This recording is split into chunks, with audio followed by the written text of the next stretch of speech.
welcome to Uncovered. It's Wednesday. I'm Anthony. He's Ron, and together we're about to uncover the MAGA propaganda not covered by the mainstream and corporate media. Ron, you and I are both just back off of watching Pam Bondi in the Oversight Committee hearing, the DOJ Oversight, which was excruciating, to say the very least. I know you're feeling lots of feelings right now. I am too. To say that she was obnoxious is an understatement. I've been trying to work out what the word was actually, and then Ben actually came up with obnoxious, and I was like, yep, that kind of fits quite well. What was your initial reaction to the way this whole entire hearing played out this morning? Yeah, I mean, it was the most horrendous, despicable, obnoxious display I've ever seen. I've been watching congressional hearings since the 80s. You know, I can remember my first one I probably watched was like 85, 86. You know, a lot of, I'll say that this, you know, the hearings have changed a lot. Certainly, first of all, let me just talk about Bondi's approach. So the Trump administration, when they send up cabinet officials to Congress, it is unlike any other hearings that have ever occurred before Congress. Typically, they're there to testify about a handful of specific issues. There's a subject matter for the hearing. They get asked questions. Sure, they can be combative, but generally, you know, we're sticking to the topic at hand. That is not the way that the cabinet officials approach these hearings. They have a specific strategy. They create what's called a burn book, what they call a burn book, which is opposition research on the questioners, on the people asking the questions, and either attack them personally. So she might get asked a question about an indictment or Epstein or an internal policy at DOJ.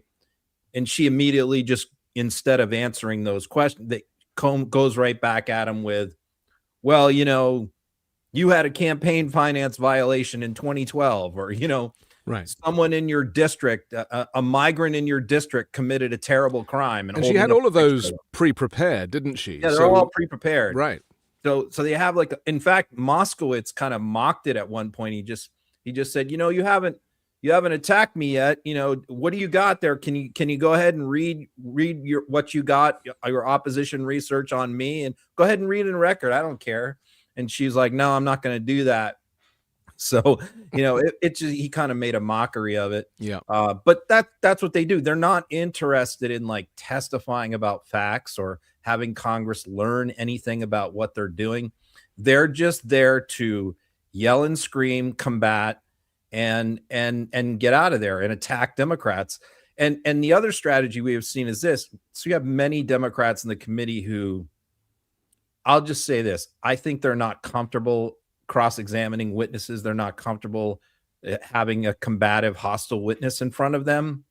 And that's kind of a weakness of the Democratic contingent on this committee, is about half of them are really, really good at what they do. Yeah. They have experience in courtrooms, et cetera. They're lawyers. Most people on the Judiciary Committee on both sides are lawyers. But then you have the other half who just are not good at it. And so they basically, what they'll do is they'll read a speech. They use their 5 minutes of time to read a speech rather than ask questions. And that used to kind of work, but now sort of the Trump administration has figured that out now. So what they do is, if a Democrat will go ahead and read a 5-minute speech instead of asking questions, then it goes to the Republicans' time, and the Republican will just say, okay, Bondi, you can go ahead and respond to what the Democrat just gave in their speech with my time. And so that I really feel like those 5-minute speeches are just not that effective. Yeah. And I wish they would stop doing that. So what you're seeing is what I felt, and that is that the Republicans seem to be much more organized than the Democrats, both in the questions that were being asked, but also in the responses that Pam Bondi had. We should remind people that Pam Bondi is Donald Trump's former personal lawyer, and she is wholly unqualified for the role of Attorney General. Normally, even though the president chooses the Attorney General, the departments are supposed to be separate. But clearly, just with the use of language that she had about he's the best president in history and all this stuff. Yeah. Can you imagine Merrick Garland going, Joe Biden is the best president in history, and if you don't think so, you don't know what you're doing. I mean, it was like kids just fighting in the playground. I want to play a quick clip of her kind of crashing out. Let's take a look. The Dow is over $50,000. I don't know why you're laughing. You're a great stock trader, as I hear, Raskin. The Dow is over 50,000 right now. The S&P at almost 7,000. And the NASDAQ smashing records. Americans' 401ks and retirement savings are booming. That's what we should be talking about. We should be talking about making Americans safe. We should be talking about, what does a Dow have to do with anything? That's what they just asked. Are you kidding? Mr. Jordan, Mr. Jordan. Committee will be in order. Mr. Jordan, am I going to get an extra 45 seconds added to my time? The committee will be in order. The time belongs to the gentleman from Texas. Ms. Bondi, the Attorney General can respond. Thank you. The Dow has shattered 50,000 for the first time. This is crazy. They said it couldn't be done in 4 years, yet President Trump has done it in 1 year. So we have the Attorney General parroting Republican talking points, White House talking points about the economy. Of course, the jobs numbers came out today. And she is effectively swerving anything just to promote the President of the United States where she can. I just want to play this clip of Jamie Raskin, that's who she was responding to then. Let's just take a quick look. Yeah, and I want the whole country to look at this, because this is the Attorney General of the United States, whose job is law enforcement. We've never had a witness who has misunderstood our rules and been unable to conform his or her conduct to our rules before. We have only 5 minutes, and so we use our time to ask you specific questions. How long are you giving me to Excuse answer? me, I'm not yielding to you right now. I'd like that second restored too. So, Ms. Bondi, the way it works is we ask you a question and you answer it. And if you go off on a wild goose chase, another tangent, you start reading statistics or you start talking about stuff going on in our district. And by the way, I invite you to my district. Come to my district, but that's not what we're here to do today. Okay? So, and you do that, then we're allowed to say we reclaim our time. At that point, you have to be quiet. You have no choice. You have to be quiet. So I hope you understand the rule at this point. Now, here's what I want to ask. So these are just two clips, are examples of the hellscape that was this hearing. The world is watching, and it does look like that American politics and the judiciary is in complete disarray. Well, that's because the Republicans control the House. You know, these hearings would go much differently if Democrats had the gavel. Because what the points Raskin is making is, we have all of these specific rules.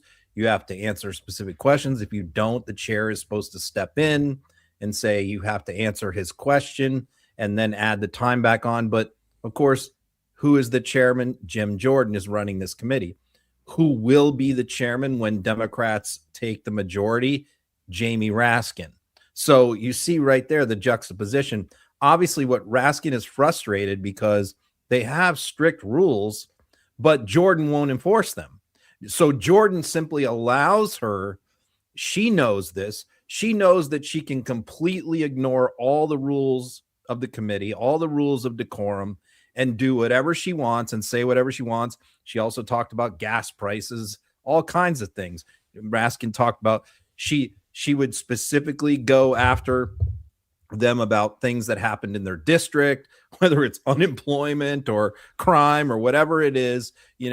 That's what she did. And if we had a different chairman, then they would shut that down, not allow that to happen, and order the witness to answer the question or hold the witness in contempt of Congress. But that's why it is so important for Democrats to take the House in the midterms, if possible, take the Senate, because these hearings, like we saw today, will not go down this way. They will not happen the way it happened today, because Raskin will not allow her to do what Jordan just did. And by the way, there'll be a lot more of these hearings. These people are going to be in front of Congress nonstop instead of once every 3 or 4 months.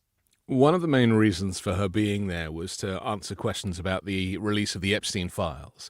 And many of the survivors were present in the room. And at one point, one of the Democrats asked the survivors to stand up, and many did, and to raise their hands if they've had any access to the DOJ, being able to kind of talk about their cases. And that was simply not the case.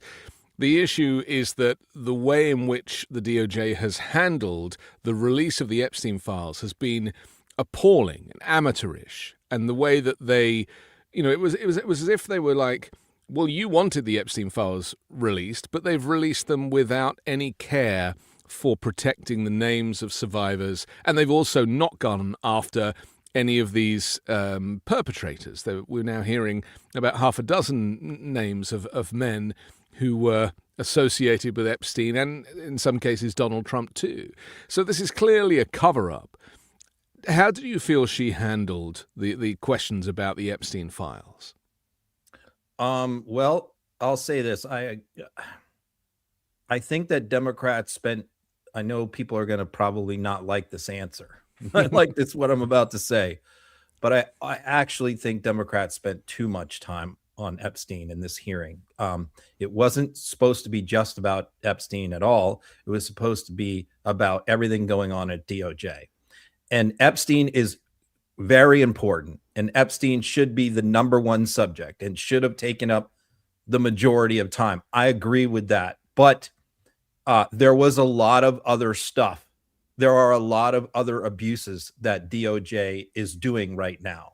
A lot of illegal stuff all over the place, whether it's the pardons, the corruption, the ICE stuff, the detention centers, the pretty good murder investigations. There's just a mountain of stuff. And yet, we spent 90% of the time on this hearing just on one topic, which is a very important topic. And I get it.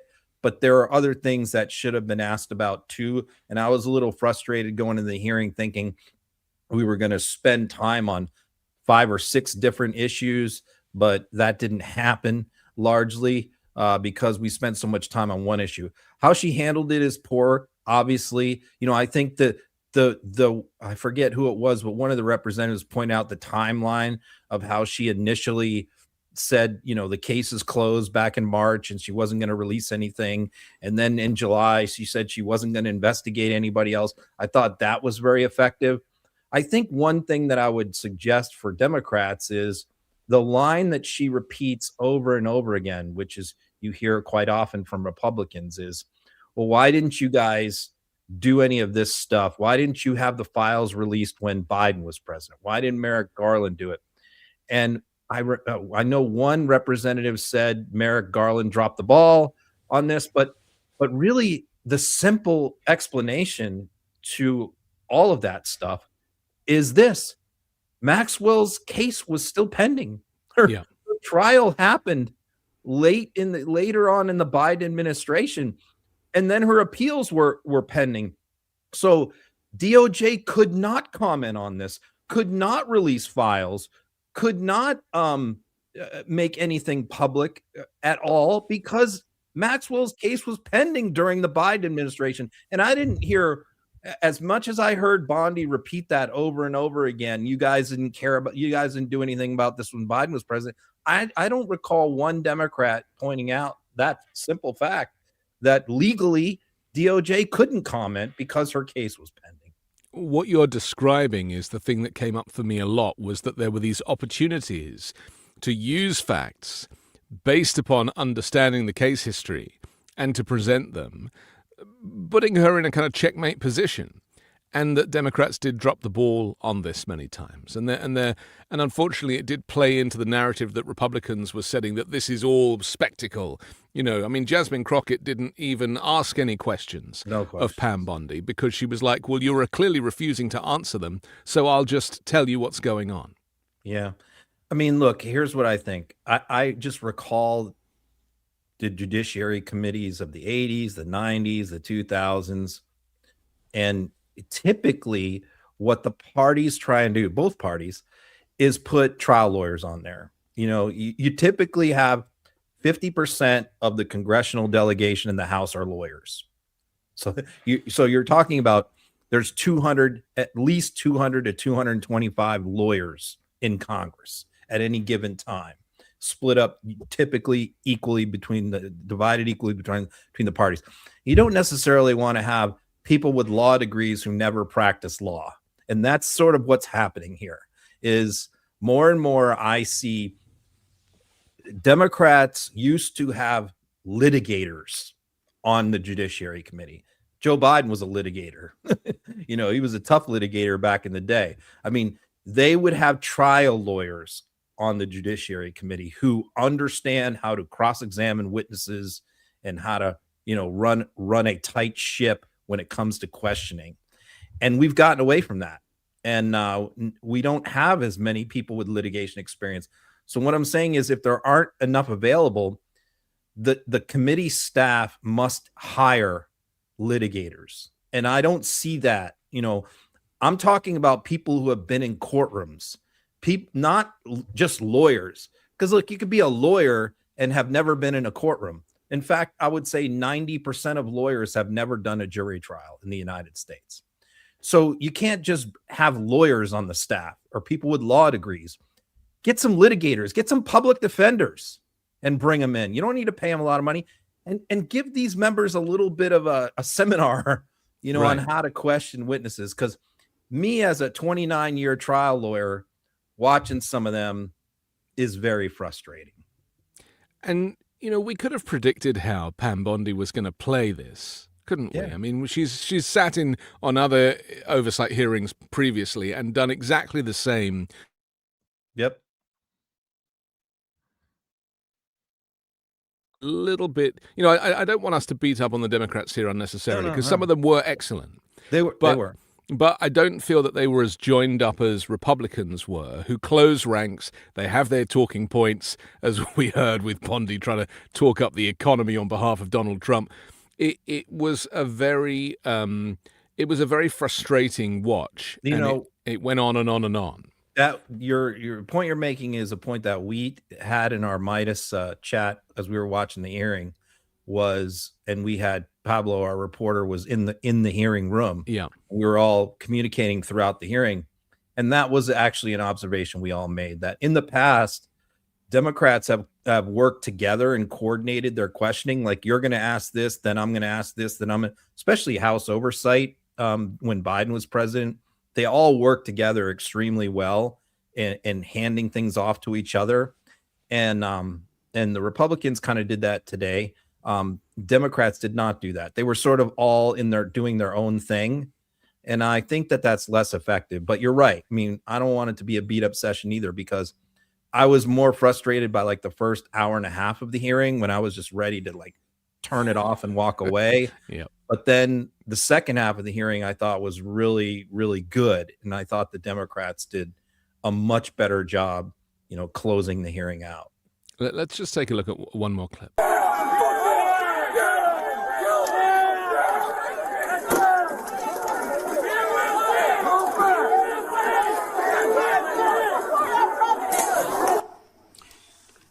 Attorney General Bondi, that man works for you now, right? Who was that, Congressman?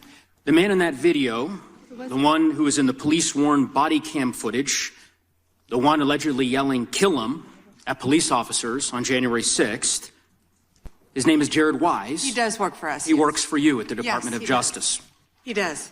This is an individual whom a federal grand jury indicted for 2 felonies and 4 misdemeanors related to his participation in the attack on January 6th. One of those charges was forcibly assaulting, resisting, opposing, impeding, intimidating, and interfering with police with the intent to commit another felony. This is who you choose as the chief law enforcement officer of the United States of America to hire at the Department of Justice. Someone on video yelling, "Kill him," at police officers? Right? I believe he was pardoned by President Trump. Oh, he was pardoned. You're right. You're right. Pardoned by President Trump for his offense pardoned for yelling "kill him" at police officers.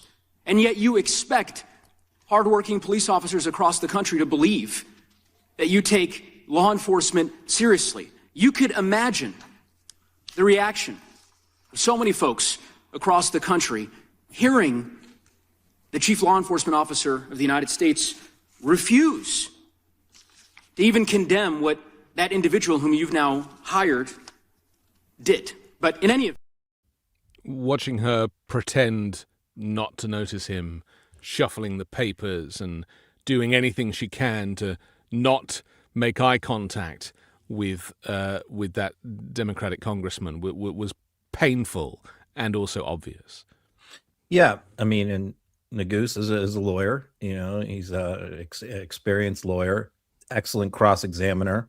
And again, that was one of the most effective points that were made. She really had no response to that, no answer.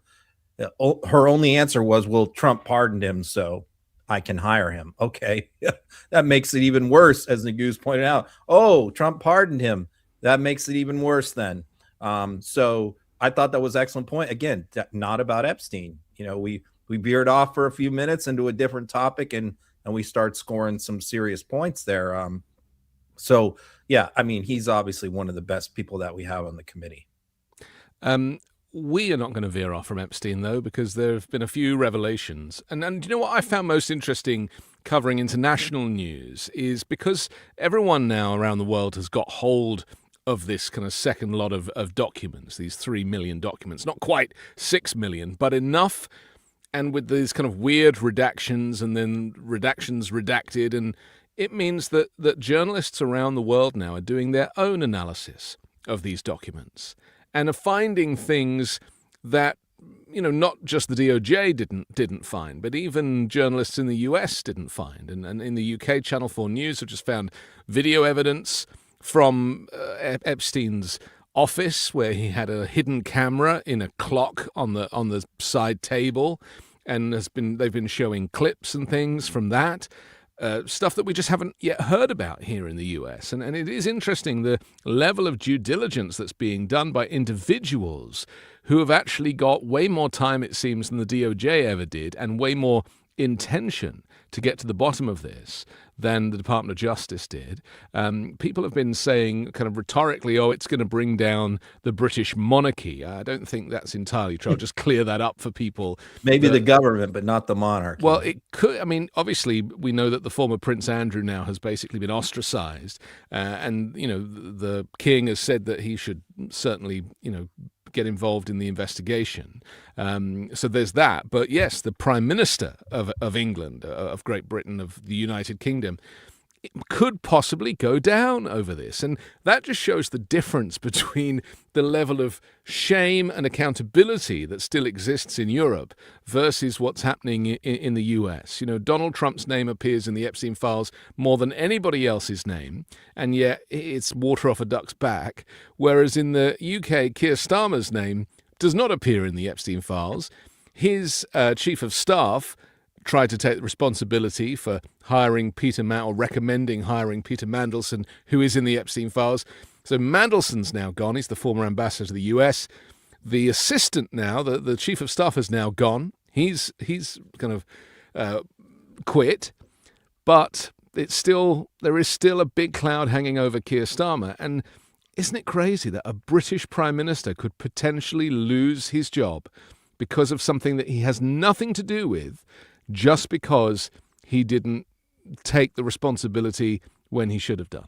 And here we have in the United States our Commerce Secretary, right, who just back in October gave an interview about Epstein and blatantly lied, has been caught in the lie, absolutely proven to have lied, and he's still there.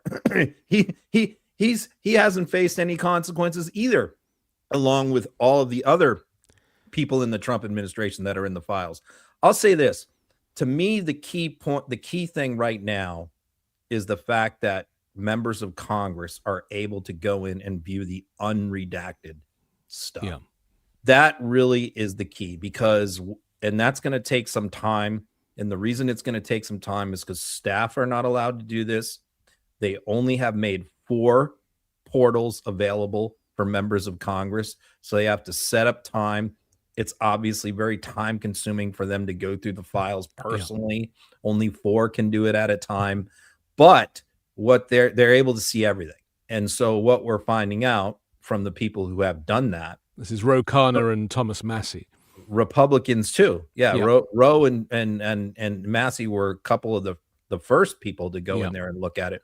But we've had Nancy Mace, we've had Luna and others go over there on the Republican side and walk out of there shaken, upset, with different mindsets, different attitudes about how bad this is. That it's, the universal theme from the people who have gone and saw the unredacted files is that almost everyone has said the same thing. This is way worse than we even thought it was, with younger victims, worldwide trafficking, girls and young women being flown around the globe, and torture videos, physical abuse in addition to sexual assault. So it's worse than we thought. And what's happening is they're catching Bondi and DOJ redacting things that are not supposed to be redacted.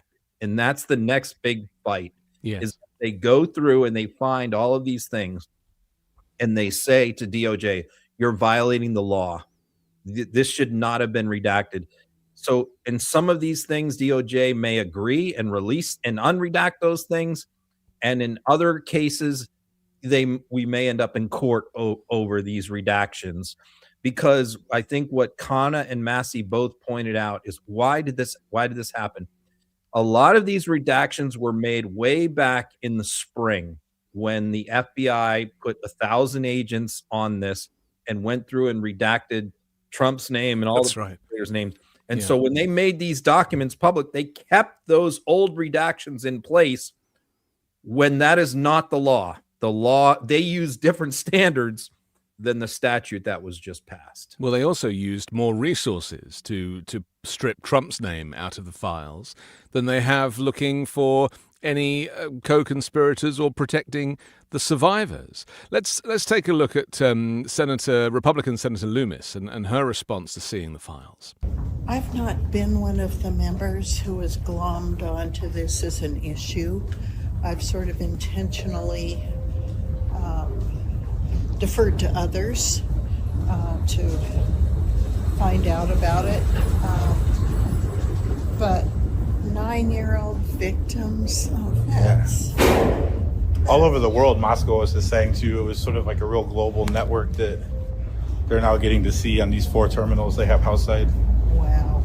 Well, initially, my reaction to all this was, I don't care. I don't know what the big deal is. But now I see what the big deal is, and it was worth investigating. And the members of Congress that have been pushing this were not wrong. So that's really my only reaction. I mean, it's great that she's finally on board, but the fact that she's taken her sweet merry time along with a whole bunch of others, that they have no soul or conscience or empathy, and what's it going to take to have members of Congress actually stand up and recognize that this is the largest child sex trafficking ring in American history, and it's being covered up by the president and the Department of Justice? First couple quick points. Loomis is one of the Republicans who's announced her retirement. Yeah, she's leaving at the end of this year, leaving the Senate. So we see this consistent pattern of Republicans being a lot more honest after they announce their retirement than before. So that's one thing. Second, that's our new Capitol Hill reporter who, is asking some of these questions, and we have had so many viral clips happening with Pablo and Capitol Hill because we're giving him the questions. He's coming up with them on his own, and we're also feeding him questions, and we're finally able to get some of the questions asked of these people that we've wanted asked for so long. Right. And one of the things that he asked was something that I found that triggered her, which was that one of the victims was as young as 9 years old. That was something that I read and I found and gave to Pablo. And when he asked members of Congress and pointed that out, that really shook a lot of them. Yes. And it's unfortunate that it takes that, as she said, I really didn't care that much about this before. Now that I'm hearing there's 9-year-old victims, I care. Well, whatever it takes, but at least, but that also shows the attitude of Republicans, which is the willful blindness that they have. Trump told them not to talk about this, not to care about this, not to look into this. He had nothing to do with it. And what they do is they put their Republican blinders on and they just go, okay, that's the party line. That's what we're going with. We're not going to pay attention to this. We're not going to look at the man behind the curtain, see no evil, hear no evil, all that, and that's been their attitude. And now that this is all out there, they can't have that attitude. There's one more thing I do want to point out, which is somebody made a great point in the hearing today. And I don't remember. This whole thing is a blur. It was 5 hours. So Yeah, I apologize for not remembering Right. who made certain points. But this is a great point that I hadn't thought about, because Trump and Bondi talk all the time about the fact that Trump signed the law to release these files after it was finally passed, right? Yeah. Well, he signed it, so they're trying to almost give him credit for letting these files become public. But somebody made the point today, which is it was veto proof. He had to sign it because every single member of the House voted for it except one. I don't remember who that was. I think it was Chip Roy or somebody. And 100% of the senators voted to release it. So if Trump had vetoed this, they would have overridden his veto and made him look even worse. So he had no choice. He had to sign it. But he also signed it on the understanding that his attorney general had redacted his name from everything. Exactly. And so he knew that he was protected. So, yeah, exactly. So I think that point needs to be made from now on. Every time Trump mentions, well, I signed it. Well, you had to. Right. It was veto proof. Representative Luna also was quite shocked by what she'd seen and read. Congressman, real quick, you said that you do not support at all Ghislaine Maxwell getting any clemency for her testimony. And why is it important for her to be held accountable? Well, because according to the files that we all saw, she was engaged in the trafficking and also rape of young women and potentially children. I don't think that she deserves any special treatment. She's a monster. And are you going to... I think this is a really important point to make. I actually wrote a Substack last night about this, or yesterday about this, which is that because Ghislaine Maxwell presents as a socialite, and I even heard the British news today saying, they didn't refer to her as a child sex trafficker, or they didn't use the appropriate language, that because she is female, people find it difficult to think of a woman as being a sex offender in the same way that they might for Jeffrey Epstein as a man. And so it feels like there has been a level of leniency. Now, there certainly has from the DOJ's perspective, of course, because she was moved from a maximum security prison to a holiday camp, effectively, with those videos of her sitting in the corridor. I'm sure you've seen them, with her feet up on a chair on the phone. Just looks like she's at work. It's ridiculous. And this is something that we mustn't kind of drop. That I actually wrote in my Substack that I think Trump will pardon Ghislaine Maxwell at some point, eventually, with some weird argument for it, because he is being held to ransom by her, and she will only talk if she gets a pardon. And that will, of course, include her drawing a line under Donald Trump. Well, I think that he wants to string her along. I think that it's more useful for him to dangle that possibility over her head, which is why every time he or another Trump official like Bondi gets asked, should she be pardoned? Should she receive clemency? They won't answer that question because they want, whether Trump intends to do it or not is almost irrelevant at this point, because it's enough just for her to think it's possible. And as long as she believes that that is a possibility, she will continue to protect Trump because She also knows, she also said, she testified in her statement to Blanche that she does not believe that Jeffrey killed himself. She believes that Epstein was murdered. What does that tell you? It tells you that she understands that the same thing could happen to her. And so she could be killed too. And who controlled the Bureau of Prisons when Epstein was killed? It was the Trump administration, right? The first one. And they control it again. So here's what she knows. She believes that the higher up, somebody had Epstein killed, that could happen to her.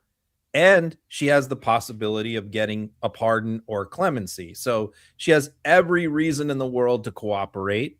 And I think that this is a big wedge issue of her getting the special treatment.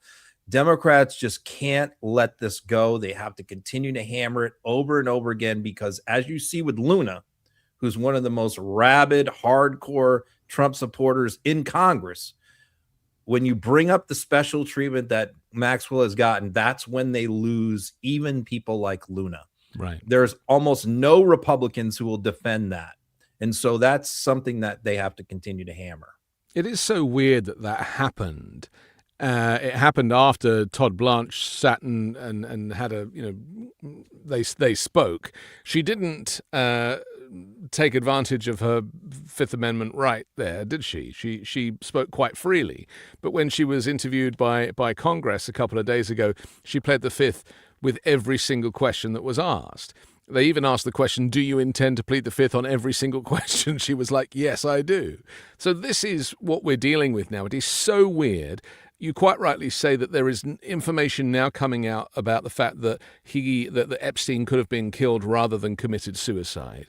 There's now video evidence. There's that kind of tape that got erased from the jail, and just a whole lot of weirdness. And aside from the fact, just anybody who knows a narcissist will know that they're probably not the type of person that's going to take their own life. It's like Trump taking his own life. This is the personality disorder of the narcissist. They will reign supreme forever and think that they will live forever. So I don't really buy it either, but I'm very interested to see what is coming out on that. You mentioned Howard Lutnick earlier. We should probably talk about him because this is insane and goes back to what we were talking about with the fact that there will be no resignations, there will be no firings of the cabinet. And I think I said a couple of weeks ago that, all of these people are batting for Donald Trump. And as long as they're prepared to lie for him and prepared to cover for him, and their loyalty is never broken, Trump has no reason to fire them. Let's take a look at him on the stand. Secretary Lutnick, I think you understand the root of concern here. It's the way you described very emphatically your first encounter with him in his apartment, said you were disgusted, would never have any contact with him again. Did you, in fact, make the visit to Jeffrey Epstein's private island? I did have lunch with him as I was on a boat going across on a family vacation. My wife was with me, as were my 4 children and nannies. I had another couple they were there as well with their children, and we had lunch on the island. That is true, for an hour, and we left with all of my children, with my nannies and my wife, all together. We were on family vacation. We were not apart. To suggest there was anything untoward about that in 2012, I don't recall why we did it, but Mr. Secretary. A snapshot of how rich white people operate. If you knew that this guy had been done on kind of child sex charges, would you take your own children to his private island for lunch? I mean, the fact that he kept repeating, I took my children, as if it's some kind of defense for the fact that no funny business went on. To me as a dad, I'm like, why would you expose your children to this man anyway? Yeah, I mean, his original story that he gave in the interview just back in October, which is not that long ago, was that he was so disgusted by Epstein in that initial encounter and how he creepily said to him that he gets special massages and he had a massage room and he said he gets them in his house, and he gets them every day. And his story was, after that, I had nothing to do with him because he creeped me out so bad. Then we learned that he had at least a dozen different encounters. Right. They did business together. And oh, by the way, after all of this stuff had been out there, all these allegations against him, he's just decides to drop by the island for lunch. Now, he claims that his wife and kids were there. Okay, well, you know, how do we know that he didn't go off on his own with Epstein? You know, I mean, it's outrageous that he continues on in his position, that he hasn't been fired, that there's faced no consequences whatsoever. He blatantly lied about his connections to Epstein, and you have to ask why. Why did he lie? What was the reason? If this was so harmless, him going to the island just for lunch with his kids, why didn't he admit to it? Why didn't he say that in an interview? Why did he deny ever having any contact with him? The whole thing is shady, and it's just it proves what we've seen time and time again with so many different things. There is no accountability in the Trump administration. ICE can shoot and kill somebody and murder somebody, and they don't even do an investigation. And you can be all over the Epstein files and lie about it, and you don't lose your job. You can be a J6er and get indicted for felonies, and you get pardoned and hired by the Department of Justice. There is an incentive system to do illegality and criminality. As long as you are loyal to Trump, you can get away with anything. Lutnick bought the house next door to Jeffrey Epstein. Next door neighbors. This doesn't make any sense. He must have known when handing over millions of dollars for a house that it was next door Epstein. So, you know, none of it makes sense. And the way that he tries to kind of wriggle out of things, my favorite line is when he goes, well, we dropped in for lunch, but it was an hour. I've never had lunch. A lot can happen in an hour, right? But also, like, if there's 8 of you round a table, lunch doesn't take an hour, it takes 2.5 hours. So it's like the specifics are just full of holes. But it really is a snapshot on the mindset of like rich white people and their greed. Because to me, again, how do we know his story is true? Yeah. Who are the witnesses? His kids and his wife and Epstein. Like, who's gonna contradict him? Is his wife going to come forward and say, no, that version is not true? Here's the other part, the nanny part, because we found an email. That's right. There was an email in the files from Epstein to Lutnick wanting Lutnick to introduce his nanny. Epstein wanted to meet Lutnick's nanny. Of course, we know why. That those are the kind of people he recruited. Young, attractive women who are working at jobs. Maybe they weren't making a ton of money. Those were the people he targeted. And then we find out, by the way, in this trip to the island, Lutnick brought his nanny with him. Two nannies.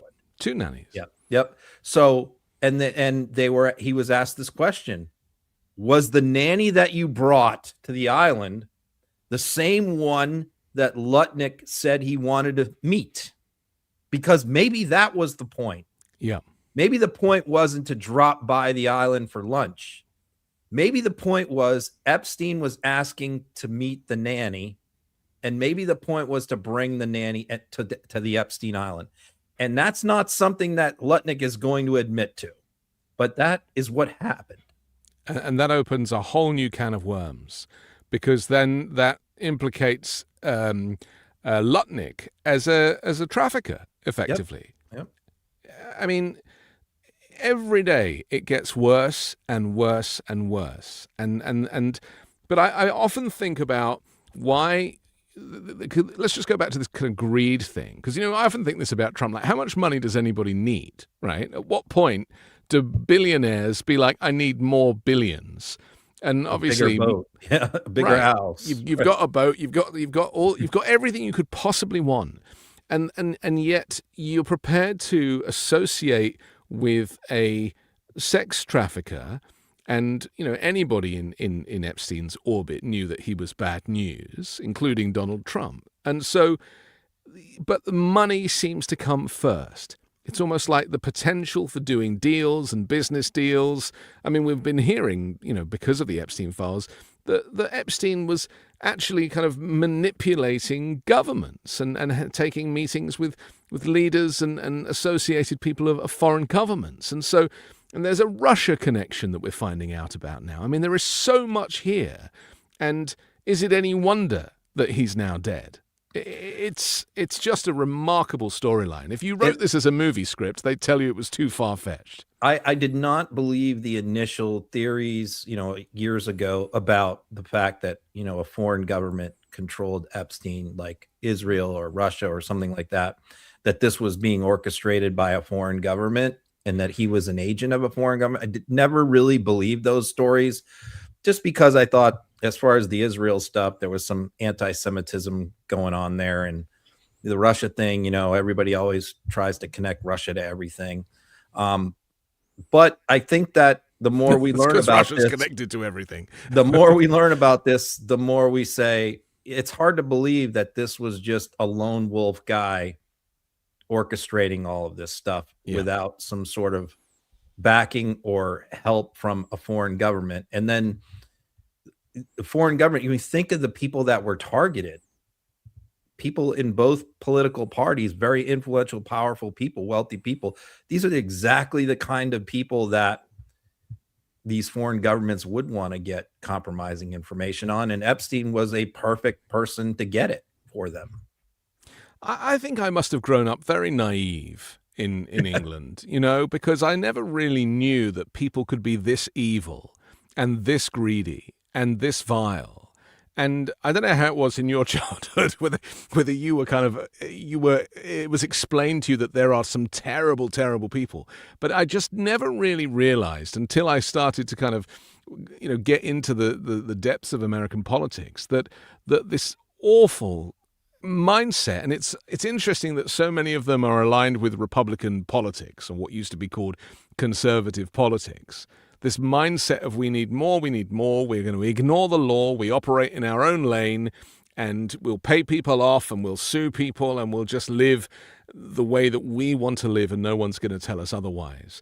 And slowly the law is catching up with some of these individuals and exposing them and highlighting them.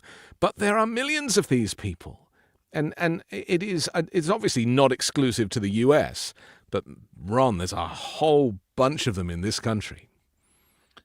There are, and hopefully, I think in some respects it's getting worse, because as wealth gets consolidated, they're getting more and richer. more, and the oligarchs get more and more powerful, and as the campaign finance laws were blown away by Citizens United, they're much more able to buy elections with their obscene wealth and to buy politicians off than they used to be.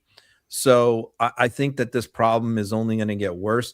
I think that the one thing that we have going for us is there's so much recording of everything now, and everybody has phones that didn't happen 20, 30 years ago where nobody could record anything.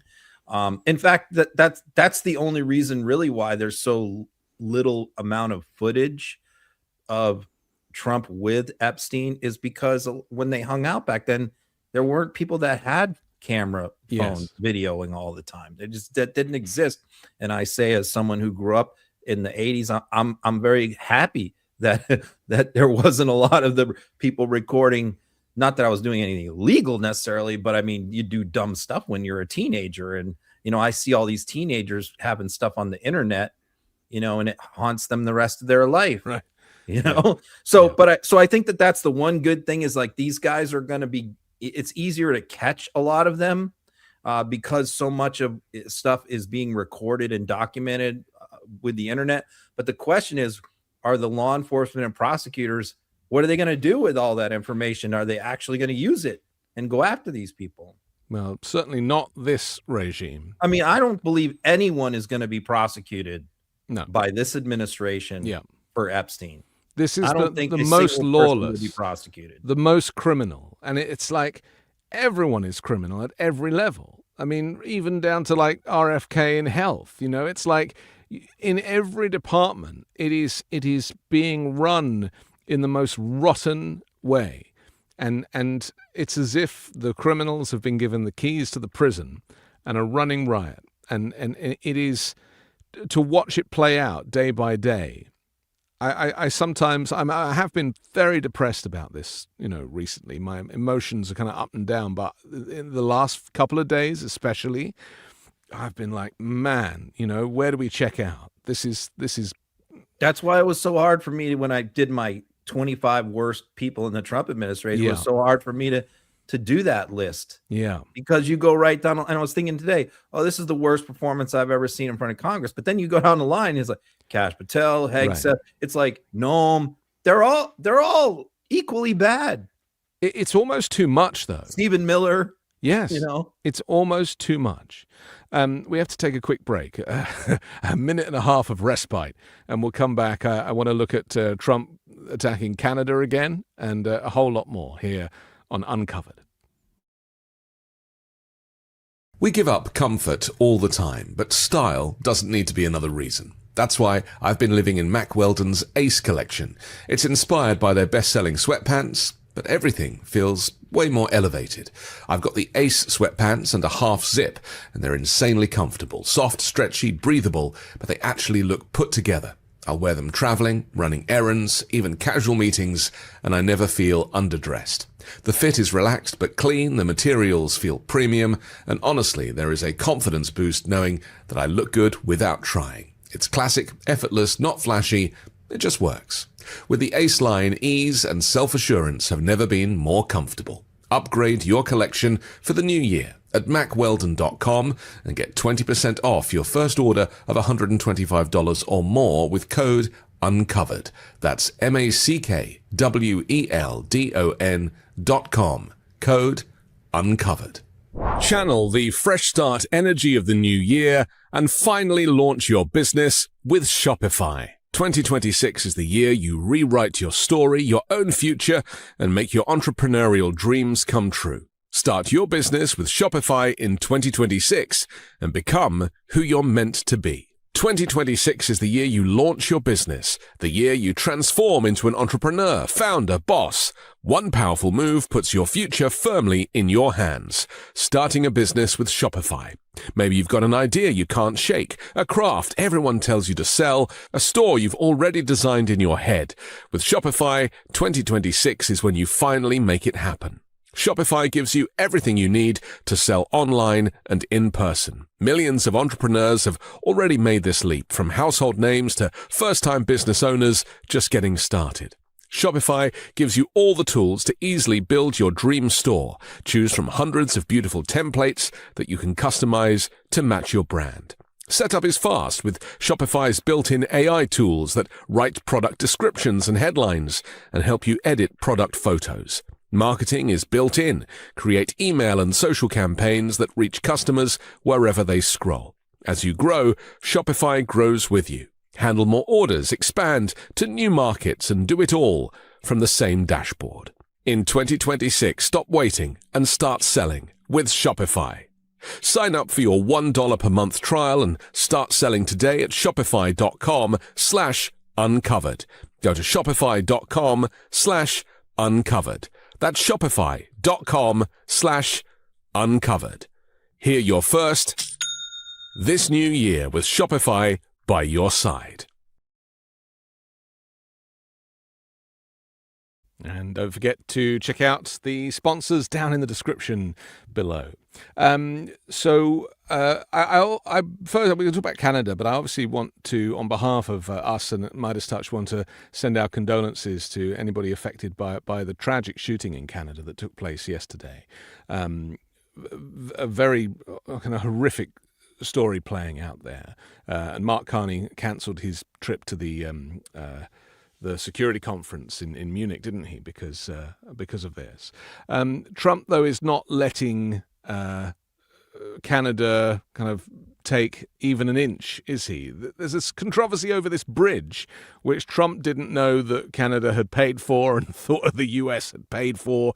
And, this is any kind of connections like this can only improve trade. Let's take a look. I had an incident with a very nice country, Switzerland, They were paying no tariffs, sending stuff over here like nobody could believe. And we had a $42 billion deficit. And we weren't taking anything. I said, well, we have to do something because we have to even that up a little bit. I didn't have to get everything at one time. So I put on a 30% tariff, which is very low. Still, we were having a big deficit, but it was half the deficit. Then I got an emergency call from, I believe, the Prime Minister of Switzerland, and she was very aggressive, but nice, but very aggressive. Sir, we are a small country. We can't do this. We can't do this. I couldn't get her off the phone. We are a small country. I said, you may be a small country, but we have a $42 billion deficit with you. No, we are a small country. Again and again and again. I couldn't get her off the phone. So it was at 30%. And I didn't really like the way she talked to us. And so instead of giving her a reduction, I raised it to 39%. And then I got inundated by people from Switzerland, and I figured, you know what, we'll do something that's a little bit more palatable, at least now. But I realized that all these, Switzerland you think of as, ultra chic, ultra perfect, they're not. They're only that way because we allow them to rip us off and make all this money. And I could say the same thing with another 40 countries. You know them better than I do. You and I could name them. Some are much more egregious. Not the clip I was expecting, but still, this is goes to the this vote about tariffs and how tariffs have kind of yet again Trump's only kind of economic policy really are at risk of being effectively halted by the vote that we heard in Congress earlier today. So just explain about these four Republicans that kind of sided with Democrats. Yeah, that clip definitely relates more to the issue of what just went down in the vote last night. It's related to Canada, of course, because the Canada thing is somewhat tangentially related, but we could talk about that after. Sure. But this is why the Supreme Court case is so important, because what they argued is that these tariffs, with Congress giving up their tariff authority and Congress not debating and voting on tariffs, and them ceding this authority to Trump, and Trump just willy-nilly making random decisions that have no basis in economics or policy. Trump claims that Trump is using as his authority to issue these tariffs, that it is part of combating various national emergencies. Well, he just confessed right there in that clip, which is a new clip. Yep. He just said that he raised the tariff on Switzerland because he didn't like, he describes a woman PM, but I don't believe they have a woman PM. They don't even have prime ministers, I think. They call it something else, and it's a male, not a woman. And he's also slurring his words there, so he could have been thinking about somebody else from a different country. But I do think the point that he's making there is valid, which is he didn't like the way she talked to him on the phone, thought she was rude, so raised the tariffs on Switzerland from 30 to 39%. And that basically proves the entire case for the people who are suing the Trump administration over tariffs, which is that these are not being done for national emergency. These are being done by one man. It's his ego. Somebody makes him mad and he raises tariffs. Somebody says something he doesn't like and he raises tariffs on the country. And so that's not how this is supposed to work. That's not how our Constitution was set up for tariffs to work. And that's why these have to be overturned. But at least Congress, with the vote last night with the four defectors, is finally starting to take matters into their own hands and say, because what happened is Mike Johnson had this illegal lid on votes, was prohibiting votes from coming to the floor to overturn some of Trump's tariffs. That lid came off last night. They lost the vote. So now members are allowed to bring bills to the floor to overturn Trump's tariffs. The first one is happening tonight, by the way. The first one is the Canada tariffs, is that a Republican is bringing a bill to the floor to overturn Trump's tariffs on Canada. and Mexico is expected to be next. So what this is going to do is there is going to be a lot of debates, a lot of votes. Republicans are going to have to go on record now. And think about like a senator like Susan Collins, whose state, my state, Maine, does a tremendous amount of business with Canada. We get a tremendous amount of Canadian tourists in previous years, maybe not anymore, but we used to. And so, you know, she has said that she is opposed to the Canada tariffs. So now it's going to force her to cast a vote against Trump on that issue. And it's going to force many of them to do that. Now, Trump can veto this if it passed. So a lot of what they're talking about now is they need to get enough votes to override a veto, 2/3 votes.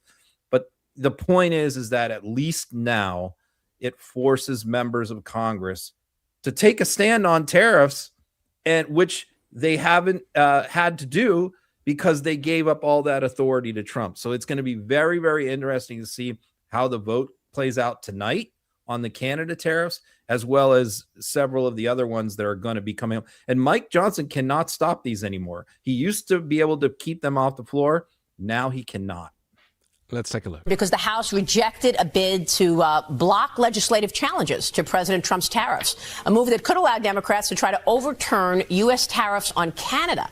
Lawmakers voted 217 to 214 to derail the plan to bar tariff challenges through July 31, with 3 Republicans joining 214 Democrats in opposition. What went on there, sir? Well, this is life with a razor-thin majority, as we have, and sometimes this happens. We had 3 defections, 3 Republicans out of 218 that decided to vote with the Democrats last night. I think it's a big mistake. I don't think we need to go down the road of trying to limit the president's power while he is in the midst of negotiating America First trade agreements with nations around the world. I was so encouraged to hear in the earlier segment a bit ago, you had Jameson Greer on talking about just in the last 10 days, all the extraordinary new trade agreements we've done. The tariffs has been a tool that the president has used very effectively to level the playing field and put America back on top. And I think it's wrong for Congress to step in the middle of that. Also, remember, this is pending at the U.S. Supreme Court. There's a big case pending that we've all talked about so much, and that decision could come down on any day, and the court will make a decision on this as well. So I just think we need to pause Congress's consideration of this and not get in the way of the president and what he's trying to achieve, because it's done great for the economy. All boats are rising. You know, you talk about it every morning. We're ushering in a new golden era. And the president's trade policies and his strategy is a big part of what has brought that about. So we need to allow it to continue. We're expecting. Yeah, of course he's lying. There haven't really been any trade deals done. And, you know, most countries now are trying to set up their economies so that the United States is cut out of the equation. So trading is going on, and certainly Canada is seeking to trade with anybody but the United States on many things. Do you think that the Supreme Court, though, is slow walking this decision on tariffs? It feels like it. Yeah, I think that what they're hung up on, I think, is like what happens if they do rule against Trump. Right. As far as like rebates go, Yeah. some of the justices seem very concerned about how the money gets paid back, what effect that would have on the deficit and the national debt, which is exploding, by the way, you know, since Trump took office again. And so, yeah, I think that that's part of the problem. But I mean, listen to what Mike Johnson just said right there. He basically, the bottom line of all that nonsense that he just said is, we don't think Congress should have any role in tariffs, even though that's in the Constitution. We just think that we should let Trump do whatever he wants because Trump knows best, and whatever he says should go, and we should get out of this business. Even though the founding fathers set up our government for Congress to negotiate trade agreement, to ratify trade agreements and to make trade agreements and to haggle with them in committee hearings and all of that we shouldn't do that anymore. We should just let Trump decide. Trump knows best. That's what he's saying. And, you know, the interesting thing is, yes, they only got three, four. By the way, all props to the Democrats who had 100% attendance last night on this vote. Yeah. Again, Mike Johnson tried to play games, scheduled the vote late at night, but every single Democrat was there and voted. Amazing. And that was huge. We have to have perfect attendance, and they're coming through, and that's a good thing. So, but the interesting thing is this is going to be just like Epstein, I predict, which is like they only got 4 defectors on Epstein, but then when it came to the floor and they all had to vote on it, then all of a sudden they were all for it. This is the same thing with tariffs. They only got 3 defectors to allow these tariff overturns to come to the floor. But once they come to the floor, we're going to see a whole lot of Republicans vote to overturn Trump's tariffs. And watch Trump's reaction. He hasn't reacted yet. But when this happens, if tonight we see 40, 50 House Republicans vote to overturn his Canada tariff, his head's going to explode. Right. I'm starting to feel a little more optimistic about Republicans kind of crossing over, not defecting to the Democratic Party, but voting against Donald Trump's diktat. Do you get a sense that there is a very slow shift where they've realized that he has screwed up the economy, that tariffs are a disaster, that the only person who's getting rich right now is him, and that something needs to happen? It is happening. It's not happening as fast as any of us would like, but it is definitely happening. We are seeing it more and more. Republicans are speaking up. A lot of this has to do with the retirements that we talked about. Yeah. We got, I think, something like we're up to 41 now Republicans who have announced that they're leaving at the end of this term. So a lot of them are emboldened. It also is tied to his approval rating. The lower his approval rating sinks, the more emboldened they feel to like untether themselves from him. The midterms are looming. A lot of them that thought they were in safe districts in R+8 to 10 districts, thought they were safe, are now no longer feeling safe anymore. Right. And ICE has a lot to do with this, special doesn't election it? results. The abductions are playing a big part in this because Republicans recognize that their voters, no matter what side they're on, don't want to see people kidnapped off the streets. It's the Latino vote. That's the key to everything, because that's why Trump is president. Trump is president because of a massive shift in the Latino vote in the 2024 election to him. And he's lost all of that. And those voters are in these key Republican districts, these districts that all these new members of Congress that Republicans got in 2024 are all vulnerable because the people who just put them in have now flipped on them. And so that's why I think a lot of these guys are starting to feel a little bit more emboldened to stand up to Trump, because at some point it's going to be, what do they got to lose? They're going to lose their seats anyway. Right. They might as well try and save them, go down swinging. Let's go back to Canada and the bridge. I'll play the clip that I thought I was playing earlier, and we'll talk about this. Because the president is now threatening to block the opening of that new U.S.-Canada bridge. Canada wants a bridge from Ontario into the U.S., but the president says he's not going to allow this Gordie Howe International Bridge to open until Canada fully compensates the U.S. and agrees to new negotiations. What can you tell us about this new negotiation, this reset with Canada that the president is taking on? Well, this negotiation is specific to the bridge. As you may know, there's an existing bridge up there, the Ambassador Bridge, that's operated by a U.S. company, and it has tolls and that kind of thing. The new bridge, the Gordie Howe Bridge, is Canadian-owned and operated. And there's a valid concern on the part of the president that this bridge was allowed to be built. They didn't necessarily use American content in a bridge that's going into the United States. There's a question as to the proceeds of tolls, et cetera. And so there's going to be a negotiation on that front into how that bridge should be treated. If it's going to be going into the U.S., which is the main economy, right? We have a $29 trillion economy. The Canadian economy is, between $1 and $2 trillion. The United States needs to make sure that it has its fair share of any proceeds from that bridge and the economic activity that it generates. Well, I mean, if it's going into Michigan, or coming into the U.S. from Ontario, are you saying that the Canadians are expecting that the U.S. gets no revenue from that? I think that's the understanding. I haven't read all of the documents for the commercial operation of the bridge, but we've been hearing some concerns. And again, we have the existing Ambassador Bridge where the U.S. has more of a say. We just want to make sure, again, that our economic and national security is preserved, whether it's with Canada or China or Brazil or whoever it is. This is the president's policy. It's an America First policy, and we have to make sure that it's recognized. We implement this policy on every border, land border, air border, sea border. So your plan... This reminds me of all these situations where, like Greenland, where Trump kind of bolts before he's read the briefing. So he doesn't actually know anything about it. He doesn't know that he was the one that sanctioned this in the first place. He doesn't know that the bridge is mostly built. He doesn't really know any of the detail, and yet then just kind of piles in to get some headlines.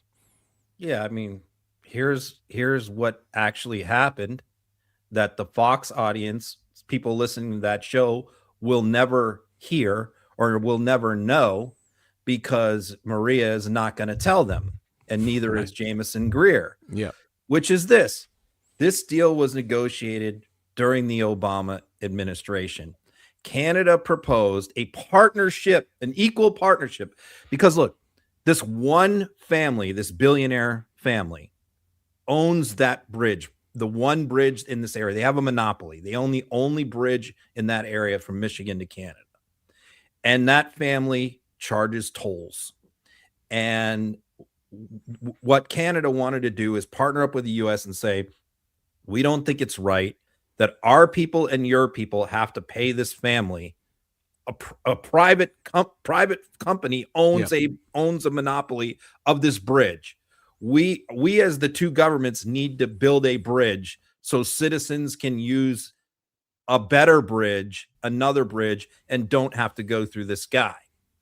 And so they entered into an agreement that they were going to share it. They were going to build it together. The U.S. can share the tolls, everything else. It went before Congress, and the Republicans in Congress refused to do the deal. They did not want to pay a cent towards this. So Canada went back to the drawing board and said, okay, we will pay for the whole thing ourselves, 100% of the cost. We will purchase U.S. steel, U.S. concrete. We will use American products in building this bridge. We will pay your people for it. But when it's finished, and it took 8 years to build this thing, when it's finished, we are going to keep the tolls for it to recoup the money that we spent to build this bridge. Right, which is quite standard. That was agreed to. Yep. Trump takes office. Canada wanted to make sure that Trump was on board with this. And Trudeau and Trump did a press conference, issued a joint statement, and Trump said, I'm fine with this deal. That was in 2017. Yeah. Now here we are. The bridge is finished. It is just about to open.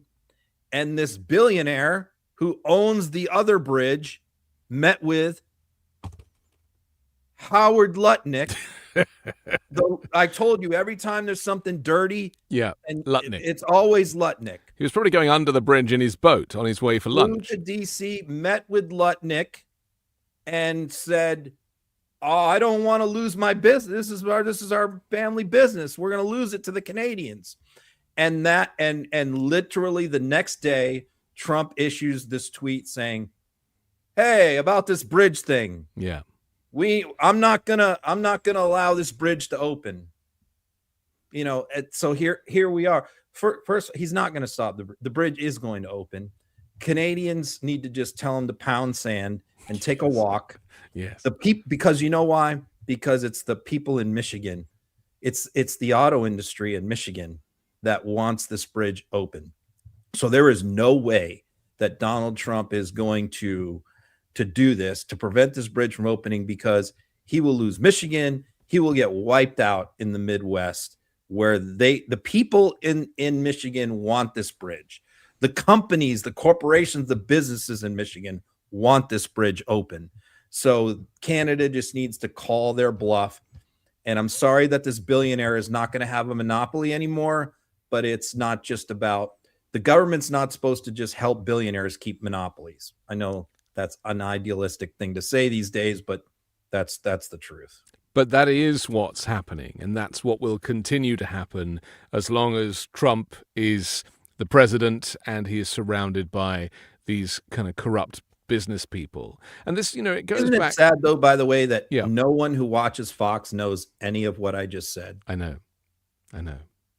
Well, because it's a completely different universe. And this is why I often question whether Republicans who are so committed to the cause, if they know that they've been brainwashed, if they know that they are living in a parallel universe, and that, really, if everybody was exposed to the truth and the facts, I think we'd all be on the same side.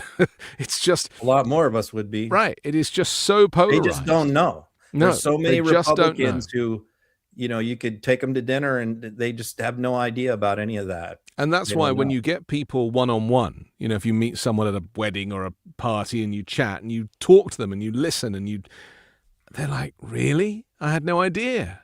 And actually on a one-on-one basis, people can be remarkably amenable about reality when it's presented to them. By the way, the part, speaking about this, do you know, like all of Trump's corrupt pardons and his crypto stuff?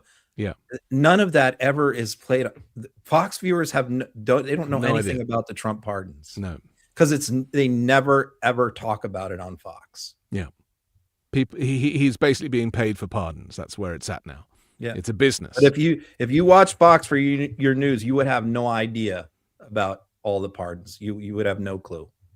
Well, let's talk about some of the stuff that is being aired on Fox, and that is when Donald Trump gets furious with Olympic skiers for having an opinion or being patriotic. He posted on Truth Social, U.S. Olympic skier Hunter Hess, a real loser, says he doesn't represent his country in the current Winter Olympics. If that's the case, he shouldn't have tried out for the team, and it's too bad he's on it. Very hard to root for someone like this, Make America Great Again.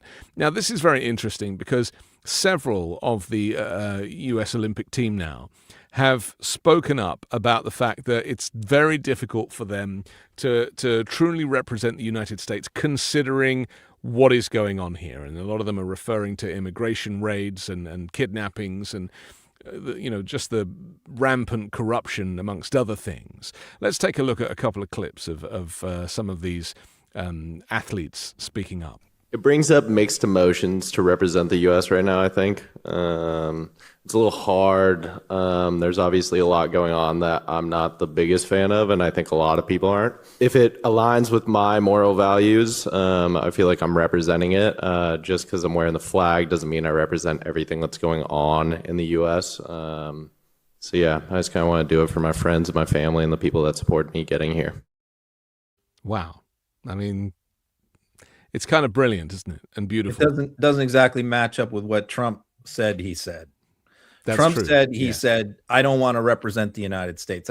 But that's not what he said. Well, that's what Trump heard, of course. Yeah. See, because Vance said the similar things, because here's how Trump views international sporting events as propaganda, just the same way Hitler viewed them. Yeah. As propaganda vehicles.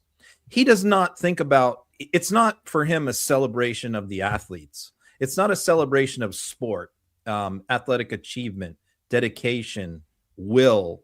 It's not about any of that. Right.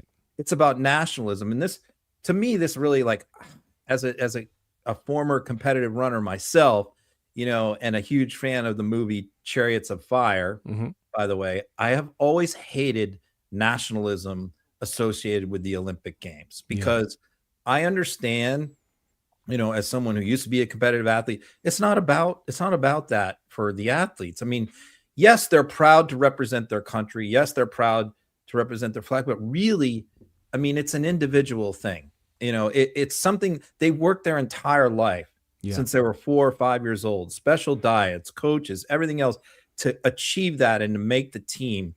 So if they have, that's the highest level for many of them. It's the biggest moment of their athletic lives or their lives in general.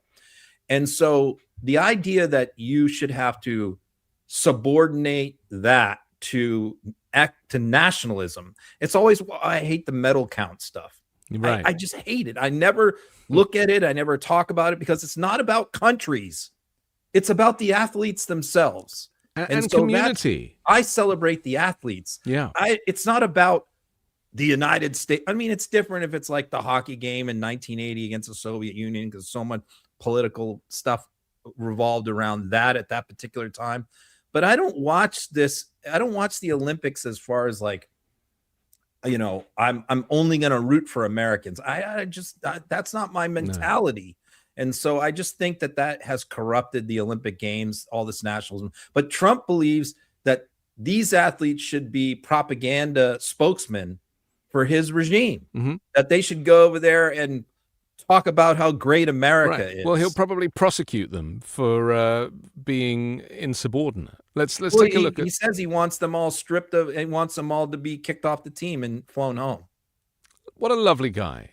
Let's take a look at U.S. Olympian Svea Irving. It's definitely a tough time in our country right now, and I think I just continue to represent my values, which is compassion and respect and love for others, and also to represent my community at home and those that have given us the opportunities to be here. Is a very special experience.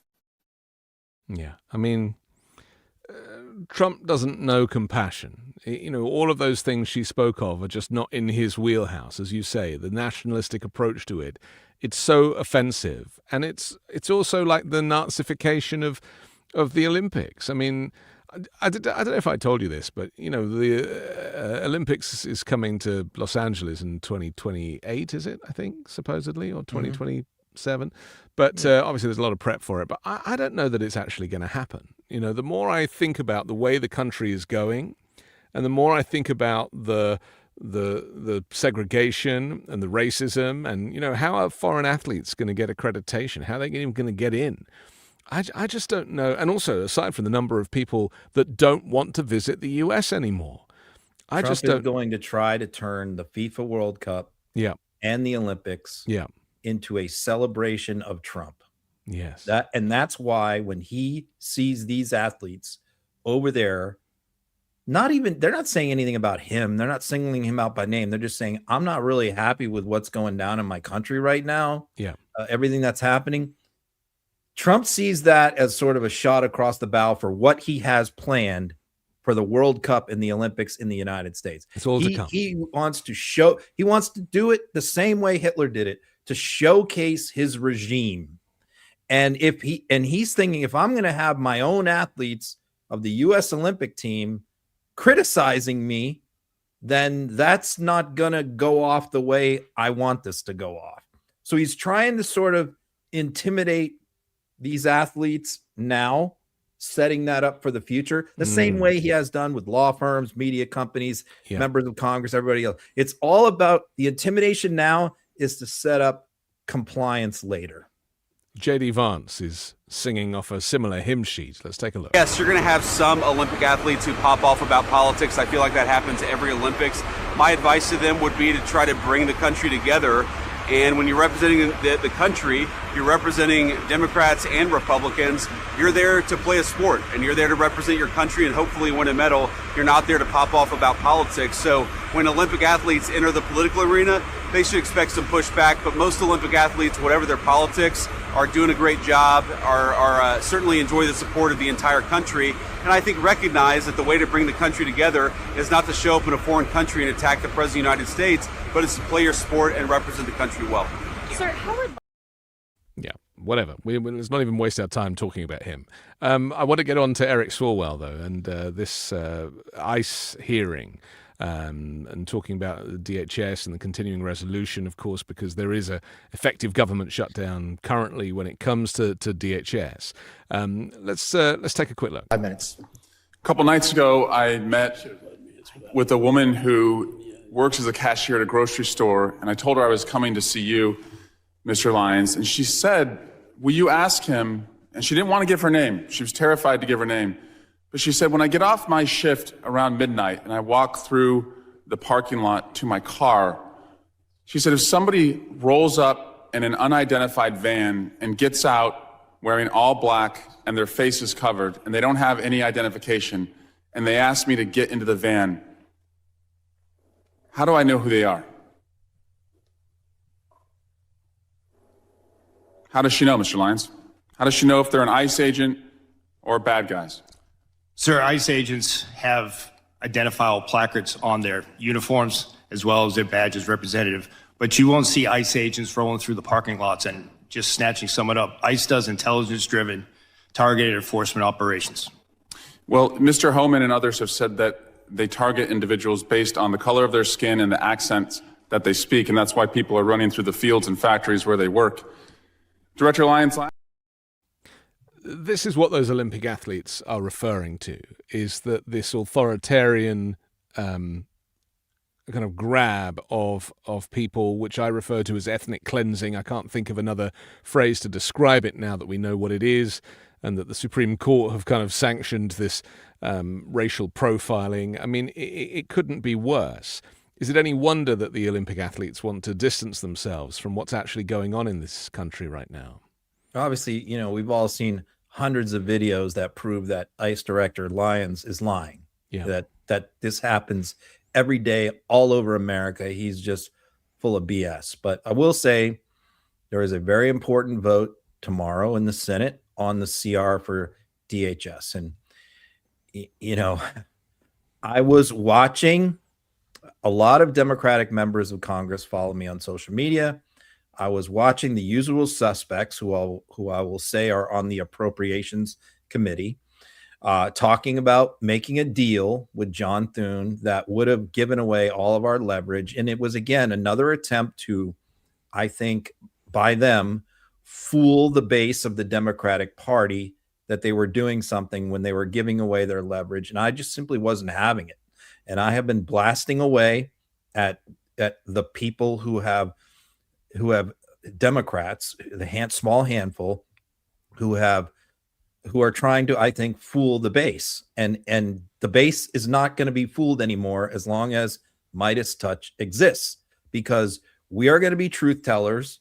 And when we see Democrats trying to take advantage of their own voters too, which doesn't happen nearly as much as it does in the Republican Party, we're going to call it out. And we did. And I think I will say that the handful of Democrats that I think were looking to cave on this are now not looking to cave, because we have sort of whipped up some public pressure against them. And here's what I mean by that. What we have is now a 2-week CR, which is about to expire this weekend, on the DHS budget. So in other words, DHS budget, the money will end this weekend unless there are significant ICE reforms. Jeffries and Schumer have presented the reforms that they want. Thune said this stuff is all a non-starter. One of the big reforms, of course, is them taking their masks off. Yeah. There are 10 things that they're asking for in these negotiations. Now, I'll say the people who are looking to cave came out and said, well, why don't we do this? Since DHS has charge of FEMA and TSA and the Coast Guard and all this other stuff, let's fund all of that, and let's just freeze ICE funding. Now, the reason why they were trying to take advantage of the base is because ICE is fully funded for the next year in the one big beautiful bill. They have already been pre-funded. And that's what these people were not telling their own voters in the Democratic base, was that ICE is pre-funded. So if you agree to what Thune wants to do, another 1-year CR for DHS and freeze ICE funding, that does nothing, because ICE already has a massive amount of money parked in a slush fund account. And there's 10,000 agents about to come online. Yeah. The leverage to negotiate ICE reforms is the rest of the DHS budget. It's money that the Trump administration desperately wants. They want this money, and they're not getting this money until we force ICE reform. So I think I'm very encouraged by the fact that I think almost all the Democrats in the Senate are not going to go along with this alternative proposal by Thune, with the exception of John Fetterman and maybe one or two others. And they're going to be able to block this because they need 60 votes. So we are, I think, in for a lengthy standoff over DHS funding. And we're going to hear all this stuff about how Democrats are hurting the airports and they're hurting disaster relief and all of that stuff. It's all nonsense. We've seen Trump move money around when he needs to. They can also, during the last shutdown, TSA did not go home. They continued to work. So Democrats must not give up their leverage. This is the only leverage that they have is right now, and they must not give it up. Yeah. And I'm encouraged because I don't think they're going to, but we're going to find out on Thursday because that's when the vote is going to be. I was actually surprised when I looked at that list of 10 things that it didn't really go far enough for my liking. and that's really the issue, because let's be clear, the Trump regime is buying these warehouses to turn into concentration camps.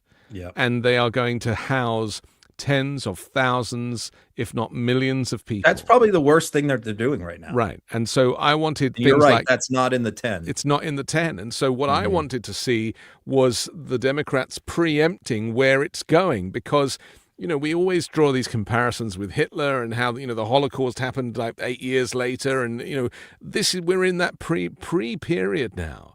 And, they will come after the Jews, Ron. It will come to that. And we have been warning about this. And at the moment, it's people of color, but it's also becoming American citizens. But it's going to extend way beyond that. And anybody who is not a white Christian nationalist who supports Donald Trump will be fair game to be put into an extended detention. There's one of these mega warehouse facilities that's up and running in El Paso. Yeah. It's run by a private company that's getting billions of dollars. And the stories coming out of that facility are just a nightmare. So you're right. I mean, in a lot of these places that they're building, that they're going to open are not even open yet. Nope. So it's going to get much worse. So yes, what the Democrats are Democrats aren't even asking for that to stop because they can't prevent it. That's what I find so frustrating. And there's a story out about this Irishman, this kind of white Irishman. He's at the El Paso facility. Who's in El Paso. He's been in there for 4.5 months. He's married to an American citizen. And he effectively is living in this kind of squalor condition. He's talked about how vile it is in there. And he is fearing for his life because anything could cause someone to be murdered in that environment. And so this is the reality. We must not stop talking about the concentration camps and drawing those comparisons from history. Okay, we have to finish, but I'm so grateful to you, as always. We had actually a whole bunch more stuff to talk about. We'll have to save it for another time. I was so keen to talk about Bad Bunny because, they're now going to start investigating that too, saying that some of the use of language was offensive and shouldn't have been on the air and get the FCC involved, but we'll save that for another time. No time for the bunny. No time for the bunny. All right. Thanks a lot, Ron. Take care. And don't forget you can download the audio podcast. That drops later tonight. And we'll come back next Wednesday with another Uncovered. Thanks, Ron. All right. See you then.